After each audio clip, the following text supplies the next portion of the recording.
Firstly, Jonjo Shelvey, can you tell us what the situation is with his injury and the recovery time? Yeah, it was quite a complex one. So we had a number of scans, a number of opinions for Jonjo because we wanted to make the right call. Wasn't a clear or a simple injury. So he's had an operation. We expect him to be out around 12 weeks.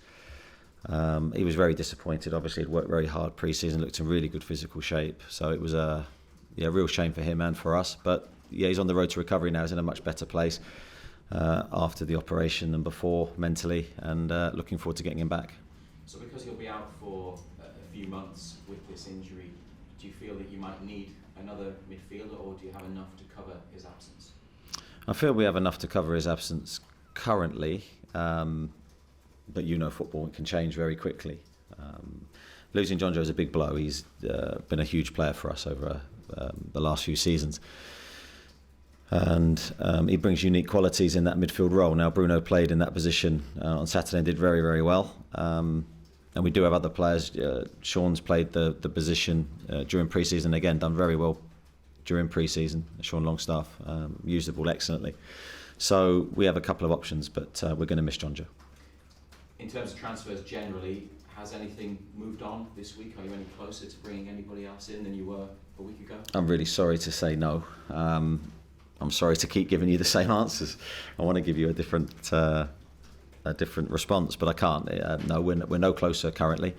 But hopefully, the next week or so might be different. And what about players leaving? Because I think you've moved on 5 players from your squad already this summer, but probably because of numbers apart from anything else, a few more might need to go. Is there any potential movement with outgoings at this stage? No, I'd say at the moment our squad is and has been very consistent during training. Our numbers have been 20, 21, 22, which is where we want to be really, depending on obviously knocks and injuries at that moment. Certainly wouldn't want to be any weaker than that. So I'd be reluctant to let anyone go currently without bringing someone in. And younger players, would you make a decision at the end of the window, those that may be featured in pre-season if there's low interest from the Football League? Yeah, I think with the younger guys that don't currently train with us, I think we would be open for probably anybody to go if the loan was right for them. I think there'd be a couple of players I'd probably want to hold back who I feel could be a part of our season next year. But I think the majority, I do encourage the loan market. You've seen what it did to Elliot last year. Something I do passionately believe in, getting that experience under their belts will do them the world of good. And just a couple on the game. Brighton, like you, began the season with a win last weekend. How will they test you differently to Nottingham Forest? Yeah, Brighton are a very unique team. I'd say that when you play them, you have a huge challenge on your hands. Tactically, I think they're excellent. I think Graham's done an amazing job. I think it's well documented how innovative he is, forward-thinking he is. So I think watching his game against Manchester United was a really interesting game from a tactical viewpoint. So we're going to be challenged. Every game's different in the Premier League, but this one is a big challenge for us, and we're going to need to respond to it. So this is a very different game to Nottingham Forest. Obviously, we're away. But as I say, we've prepared for Brighton. We hope that we can impose our style on them, but it will be a difficult challenge. It's great to begin with a victory, but it's about building on it now, isn't it? And making the Nottingham Forest win a better result by getting another one this weekend, if you can. Yeah, very much so. I think as soon as that final whistle went, my mind moved on to the next game, because I think you're right. It's one win is great, and to get that early is a huge boost for everybody, but we need to back it up. We want to back it up. We want to be consistent in our results and our performances, and this will certainly test us. Keith, how's Jamal? Eddie Lascelles? Jamal Lascelles, yeah, he's okay. Missed the early part of training, came back towards the end, so we anticipate he'll be fit. And how do you feel about the fact that you're no closer to adding anyone? Are you relaxed at the moment, or? Am I relaxed? I'm never relaxed, Keith. I've always, in this job, you're never relaxed. I think I'd love to bring somebody in or players in that we feel can benefit the group and add to what we have. But I'm not anxious about that currently. I think the squad's in a very good place. Very confident. There's a good feel about the group. Good dynamic internally. So we still have time. And you said there, Teresa, that you've got enough in midfield currently. Obviously, someone could get injured or whatever. Does that mean that you're re-looking at that area to potentially bring someone in? I think it's, I wouldn't say necessarily our main focus, but it's something in the back of our minds. If we need to do something, we have the capability of doing something in that position. But we have probably other positions that are more of a priority currently. Big weekend, big day for Dan Burn, going back to Brighton for the first time. Yeah, I think it is. That Dan's an incredible professional. He's been outstanding for us since he signed for the football club. I know this will be a big day for him and probably an emotional day in some ways. Going back to a club that he's performed very well at, been consistently performing at a very high level. I'm sure he'll get a good reception and a good welcome for everything he gave Brighton. Do you think last week, the fact that you kept him in the team when I think many thought Sven Botman would come in, do you think that inspired him to the performance that we saw? I wouldn't necessarily say so, because I think that's been the Dan Burn I've known since the day he stepped through the door here. He's been a real presence in the training ground, a very calming influence. He's got really good experiences in the game. He's never had it easy. He's had to really graft to get into the position that he's in now, and he's not prepared to let that go easily. So he's very popular in the dressing room as well. I'd say the lads really look up to him. So no, that's the performances I've seen from him, and yeah, I'd love to see many more. Is the plan for Sven Botman to kind of do similar to what you did to good effect with Bruno, where you kind of sort of slowly integrated him into the team, and then when he came in, he looked great, like he'd been there forever?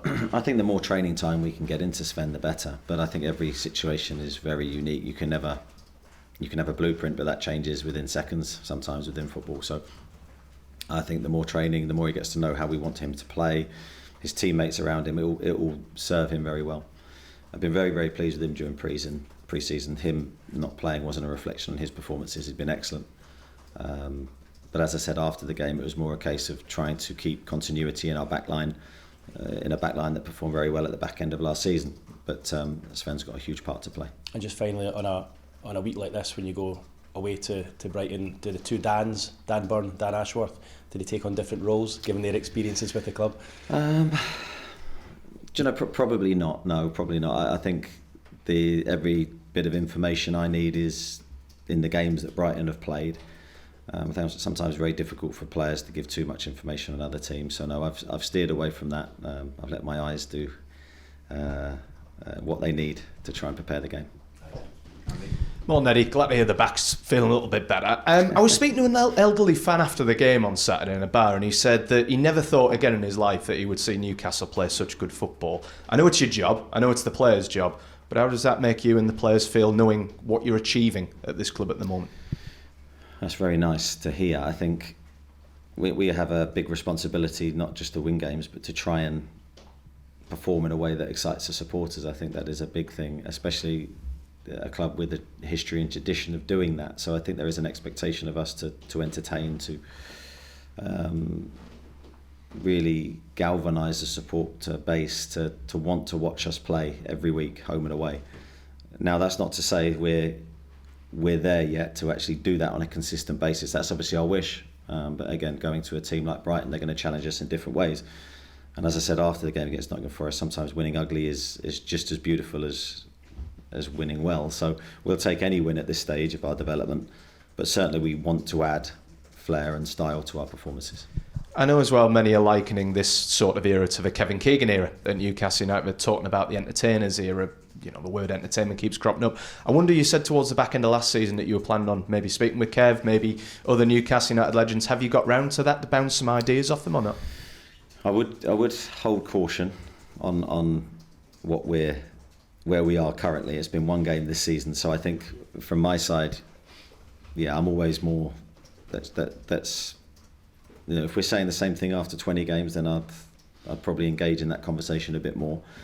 But at the moment, it's just one game, and we're very focused now on the difficult run of fixtures we have ahead of us. So I think time will tell.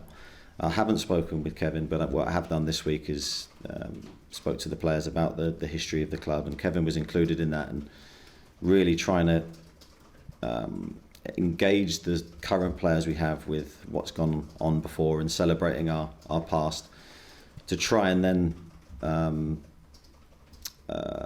draw that connection with our past, to obviously then look to the future and create our own history.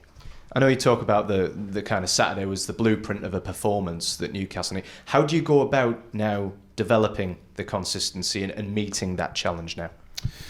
Well, I think our work on the training ground will be absolutely crucial. The culture around the training ground is absolutely crucial to that. So it is making sure we don't become inconsistent with our preparation, making sure we double down on everything that we want to be and how we want to show ourselves in the games.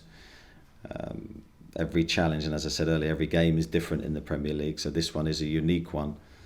And as I say, we're still at the stage, I think, where we'll take any win to build our confidence and boost our thoughts of ourselves early in the season. And just finally on Brighton, obviously last year down at the Amex, you were in the stands watching on, about to be announced as Newcastle United manager. How much has this Newcastle United team changed in that time? What are the key differences between this team today to that team then? Yeah, I think I'd say a lot's changed. Well, it feels like a lot has changed. Just through time, football never stands still. So you can go back 8 months, and it's longer than that, 10 months, and you look at the passage of time, what's happened to the team in that moment. I think confidence levels are probably the biggest thing. I think you go into games in various states of mind depending on your form. I'd love to think now the players are going into games believing they can win instead of hoping they can win, and I think that's a very delicate thing at this high level of football. So we need to try and make sure we stay there. Top man. Thanks, Eddie. Best luck tomorrow. Hi, Eddie. I was just interested to hear a bit more about your talk with the players about the history of the club and touching on that entertainers era. How much detail did you go into them with it? Was it talking about the players? Was it talking about key games, the 5-0 win over Man U? Was it looking further than that? I think it was. I think it's important that the players understand the club they're playing for. I think it's vital, and we just tried to.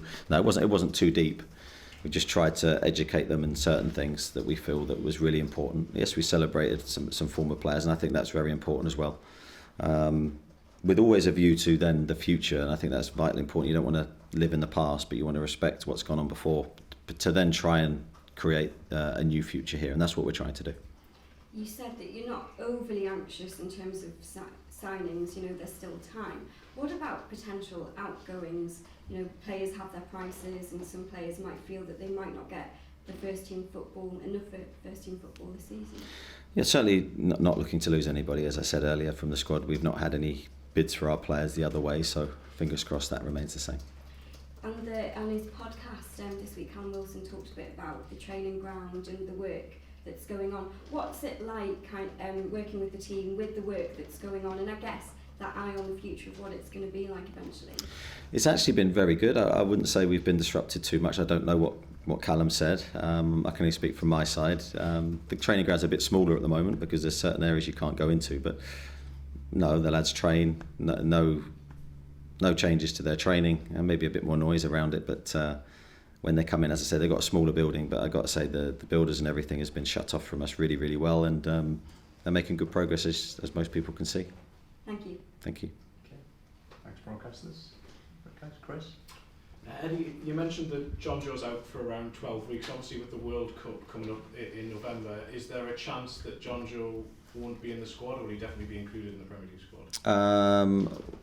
That's a good question to chuck at me, Chris. I know I'd say he'd be in the squad without giving 100% guarantees, because we need to see how his rehab goes. I think if there's a chance that he will be back and a chance to play, which at the moment we think there is, then he would be in that squad. But obviously it looked like, and it changed, and it looked like he wouldn't, then obviously that might be a different decision. And in terms of his contract, I think he's 3 games away from an automatic 1-year extension. He said he wanted to stay longer. Could contract talks happen in the meantime, or will it be he's got to earn that new contract?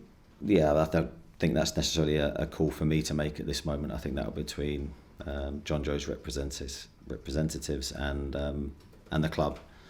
For me, I'm just speaking to Jonjo on a daily basis to try and get him back fit and near the squad again. Okay, Jordan? Jamal Lewis and Federico Fernandez, are the only further out of player fitness? We've seen them training. So we've seen Jamal's done a couple of days, which is great to see him back. He's looked good. And Fedi, again, a couple of days this week. We've gently reintroduced him because he'd broken down a couple of times. So very keen to see him consistently train with us. Fingers crossed with Freddy that he can do that, and he's looked very, very good. He's a top player. Yeah, and just the latest on Emil Kraft as well. Obviously, you missed Saturday with a hamstring injury, I think. Yeah, I think it was a strange one with Emil because there wasn't really an injury. It was more just tightness where he felt he couldn't open up. He's had 2 scans, and those scans have come back clear. So I don't necessarily think there's an injury, but maybe a problem with his back and just stopping him opening up to full speed. But hopefully that will be very short term. Just Craig. Morning. Which former players did you celebrate this week during the presentation? Lots of them, Craig. I don't really want to go into who we did because I know what will happen. I'll leave someone off that I shouldn't have done, and then I'll get in trouble. So lots of the former players, and I just trying to educate the players on what's gone before. And Newcastle's got a rich history, and I think it's important that they know that. Did you show footage of any particular game? Now you're trying to get me deeper, aren't you? You're trying to get me again. We showed a bit of footage, yes. Yeah. I'd like to get them to believe that this club has, in the very recent history, the last 20 years, has been right at the top, because we've covered it whether we're 3rd and 4th and 5th. Absolutely. I mean, finished 2nd not so long ago, so the history is there that the club can be successful in this league. I think it's important that the players see that, feel that, and believe that we can follow in their footsteps. In searching the club's history, what did you learn yourself that you maybe didn't know before? Little bits and pieces. I think you're always learning. I think you're always educating yourself. So there's no way I'd sit here and say I'm an expert on Newcastle's history, because I'm not. But in my position, I feel I need a certain knowledge base. But please don't give me any questions. But yeah, I'm trying to. Yeah, well, that was covered, so I should know that one. But no, don't. I'm not going there. Because I'll get one wrong. So yeah. Can I just ask about Callum Wilson as well? On his podcast this week, said that getting in the England squad was one of his goals. Is that possible? Yeah, of course it's possible. I mean, Callum's done it before, and I think the only thing that stopped him from being regularly in that squad is injuries.